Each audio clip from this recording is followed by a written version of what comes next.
Why should you cut water bottles? Because they are cheap, they are readily available, they're easy to cut.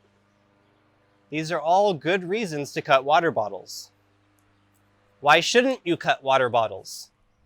To prove you are good at cutting, to test the quality of a blade. Water bottles are trivial to cut through, but they still do give us feedback. They give us reliable, viable feedback that you can use every single time you cut. All right, so maybe you don't even have a sharp sword. If you don't have a sharp sword, well, you've got a sharp something at home. Here's a kitchen knife that he just got me out of the drawer. I did sharpen it several months ago. The edge has taken damage since then, so it is still sharp, but it's not like I've made it specifically good. While cutting with a one-handed or a two-handed implement is a little bit different, the feedback that a bottle can give you, it's going to apply in either case. There is something to be said about the quality of the sharpness on your edge versus water bottles. Because they have a characteristic of sort of a hard outer shell and just, water on the inside, it's actually very difficult to get that initial bite and penetration into the bottle. Once your implement has kind of ripped into it, it doesn't matter. The bottle will explode, twist, do all sorts of other things. But you do need a lot of edge to cut through. You won't really be able to see it on camera, but this thing is absolutely jagged.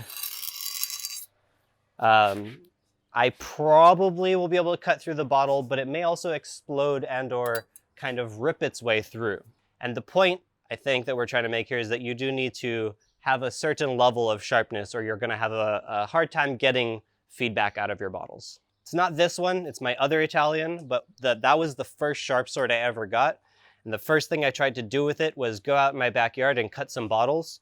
And I cut and cut and cut, and I tried, but every time I would just knock them off the stand. And I thought, well, I'm not that bad at cutting. So I actually messaged Mike Edelson, and he told me, well, how sharp is your edge?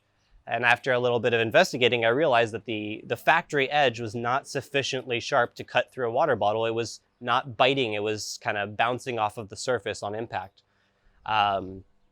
So if you're finding that even in the best case scenario, your cuts are not making an impact on the bottle, it may have to do with the actual sword itself. I'll also go over some of the form and technique that I would use in this in a moment, but first right now we're just again trying to check the edge of this, which is marginal against the bottle, and see if it launches it or explodes it, what kind of feedback I would get. All right, so I tried to use out in the portion I felt still had some level of sharpness.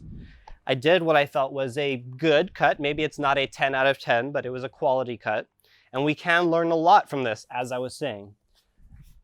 The water exploded about 8 feet out to the left. If we look at the bottle itself, you can notice that the bottom of the bottle has crunched and crumpled. The top has buckled, and it's all deformed. This is because the edge of the blade was sharp enough to begin getting purchase, although even there, again, I don't know if you'll be able to see it, but there are actual rough chunks hanging off the edges of the lip of this.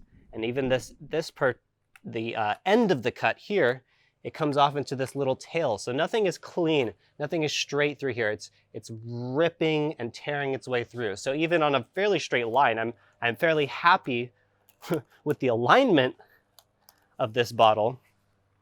The edge made it difficult. It ripped and it tore its way through. So that gives me bad feedback. If I go to cut my bottle and I do a good cut, but it still explodes, I'm not getting viable feedback. So this sword needs to be sharpened up. We already know that, that's why we brought it out, but we're not going to use it. Now, I think that this kitchen knife will be sharp enough. It has two things kind of going for it. It's thin from the spine all the way out to the edge, so you don't really have the thick robustness that you need in a sword because it's small and it's made for use in one hand in the kitchen. So say I'm doing a one-handed cut instead of a two, there's not much different. If I was with a two-handed sword, I would look like this right now. Without a two-handed sword, I'm just going to take this hand out of the equation. I would recommend having it on your hip, get it out of the way. right? So here's my kitchen knife. And there you can see the water fell straight down on either side of the stand. The explosion was much smaller. It still wasn't a perfect cut. However, you can see what a difference the edge made for how straight of a cut it is. Instead of the bottle being collapsed and ripped and torn, it's a nice straight line. So this is why you need a certain level of sharpness, but you do not need a sword. Say I replicate that cut, but I rotate my cut with the knife while I'm cutting it, you'll see that the results are still dramatic, just like they are with the sword. And you can train the same principles in one hand that apply with two just fine. Even with this sharp knife that I was able to cut with a moment before, you can see it enters, rotates in the bottle, it exploded, and it did not cut cleanly through it. Maybe I could have got all the way through it, you know, and it starts to tear, it explodes, all this sorts of thing you see very commonly on a bad cut. Use the implement you have as long as it is sufficiently sharp.